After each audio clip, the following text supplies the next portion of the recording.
Palavras de Cristo à sua esposa sobre como ele mesmo se entregou, por sua própria e livre vontade, para ser crucificado por seus inimigos e sobre como controlar o corpo de atos ilícitos frente à consideração de sua paixão. Capítulo 11. O Filho de Deus se dirigiu à sua esposa, dizendo: Sou o Criador do céu e da terra, e o que se consagra no altar é meu verdadeiro corpo. Ama-me com todo o teu coração, porque eu te amei e me entreguei a meus inimigos por minha própria livre vontade, enquanto meus amigos e minha mãe caíam em amarga dor e pranto. Quando vi a lança, os cravos, as correrias e todos os demais instrumentos de minha paixão ali preparados, ainda assim fiquei a sofrer com alegria. Quando minha cabeça sangrava por todas as partes a partir da coroa de espinhos, mesmo que meus inimigos se apoderassem de meu coração, desejaria que o ferissem e o desprezassem ao invés de perder-te. Portanto, seria muito ingrata se, em correspondência a tanta caridade, não me amasses. Se minha cabeça foi perfurada e se inclinou na cruz por ti, também tua cabeça deveria inclinar-se até a humildade, já que meus olhos estavam ensanguentados e cheios de lágrimas. Teus olhos deveriam abster-se de visões agradáveis a teus olhos. Se meus ouvidos se cobriam de sangue e ouvi palavras de zombaria contra mim, teus ouvidos teriam que abster-se das conversas frívolas e inoportunas. Ao se ter dado bebida amarga à minha boca e negado uma doce, preserve a tua boca do mal e deixa que se abra para o bem. Posto que minhas mãos foram atendidas e cravadas, que as obras simbolizadas por tuas mãos se estendam aos pobres e aos meus mandamentos. Que teus pés, ou seja, teus atos com os quais deves caminhar até mim, sejam crucificados aos deleites, de maneira que, da mesma forma que sofri em todos os meus membros, também todos os teus membros estejam dispostos a obedecer. Peço mais serviços para ti do que para outros, porque te dei uma maior graça. Sobre como um anjo reza por sua esposa e como Cristo pergunta ao anjo o que é que pede para sua esposa e o que é bom para ela. Capítulo 12.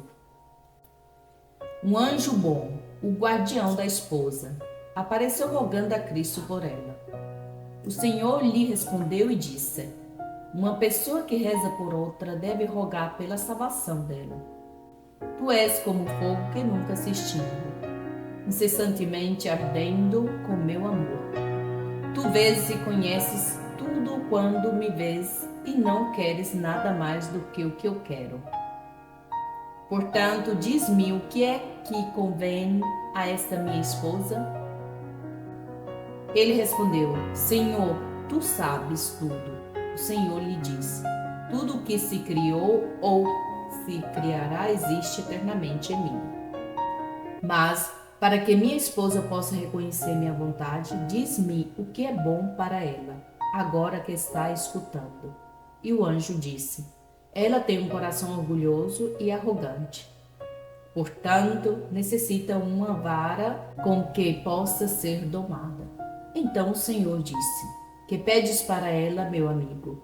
O anjo disse: Senhor, peço-te que lhe garanta a misericórdia com a vara. E o Senhor acrescentou: Pelo seu bem eu farei, pois nunca emprego a justiça sem misericórdia.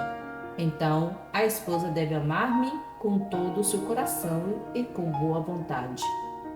Sobre como um inimigo de Deus tinha 3 demônios dentro dele e sobre a sentença que Cristo lhe aplicou. Capítulo 13. Meu amigo tem 3 demônios em seu interior. O primeiro reside em seus genitais, o segundo em seu coração, o terceiro em sua boca.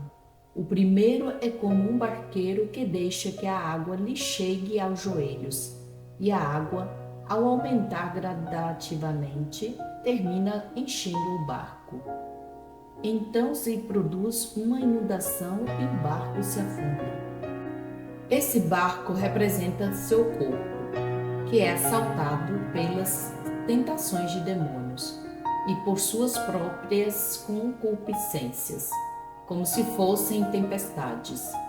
Primeiro, a luxúria entrou em seu corpo até os joelhos, ou seja, através do desejo demoníaco com o qual se deleitou com pensamentos impuros. E como ele não resistiu pelo arrependimento e penitência, e não reparou o barco do seu corpo, mediante os apertos da abstinência, a água da luxúria cresceu diariamente enquanto ele deu seu consentimento ao mal. Então, o barco repleto, ou seja, pela concupiscência do ventre, se inundou e afundou na luxúria, de forma que não pôde chegar ao porto da salvação. O segundo demônio, que residia em seu coração, é como um verme dentro de uma maçã, que primeiro come o pé da maçã e depois deixa seus excrementos. Se espalha pelo interior da maçã até que todo o fruto se decompõe. Primeiro destrói a vontade da pessoa e seus bons desejos, que são como a polpa, onde se encontra toda a força da alma e reside toda a bondade. E quando o coração se esvazia desses bens, põe em seu lugar, dentro do coração, os pensamentos mundanos e os desejos que os dominam mais. Assim, impele o corpo ao seu próprio prazer e, por essa razão, o valor e entendimento do homem diminuem, e ele odeia a sua vida. Esse homem é sem dúvida uma maçã sem polpa, ou seja, é um homem sem coração que entra em minha igreja, pois já não tem o amor de Deus. O terceiro demônio é como um arqueiro que olha pela janela e dispara nos descuidados. Como não vai estar o demônio dentro de um homem que sempre o inclui em sua conversão? Aquele a quem amamos mais é quem mais mencionamos. As palavras amargas com que ele fere a outros são como flechas disparadas por tantas janelas quantas vezes o demônio é mencionado, e pessoas inocentes sejam ofendidas por suas palavras. Eu, que sou a verdade, juro pela minha verdade que os condenarei como uma prostituta, ao fogo e enxofre, como a um traidor insidioso, a mutilação de seus membros, como a um zombador do Senhor, a vergonha eterna. Entretanto, enquanto sua alma e seu corpo permaneçam unidos, minha misericórdia está ainda aberta para ele. O que exijo dele é que participe com maior frequência dos divinos ofícios e orações, que não tenha medo de nenhuma humilhação nem deseje qualquer honra, e que o inferno ou más palavras não sejam mencionados pela sua boca. Explicação: este homem, um abade da ordem cisterciense, enterrou uma pessoa que havia estado excomungada.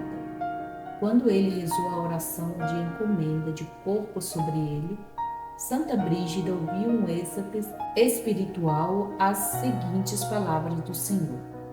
Ele utilizou seu poder e o enterrou. Podes estar segura de que o próximo enterro depois deste será o seu, pois pecou contra o Pai, que nos disse que não mostremos parcialidade nem honremos injustamente aos ricos. Para seu benefício próprio, este homem honrou uma pessoa indigna e a colocou entre os dignos, coisa que não devia fazer. Pecou contra mim também, o Filho, porque eu disse: aquele que me rejeita será rejeitado. Este homem honrou e exaltou alguém que minha igreja e meu vigário haviam rejeitado. O abade se arrependeu quando ouviu essas palavras e morreu ao quarto dia.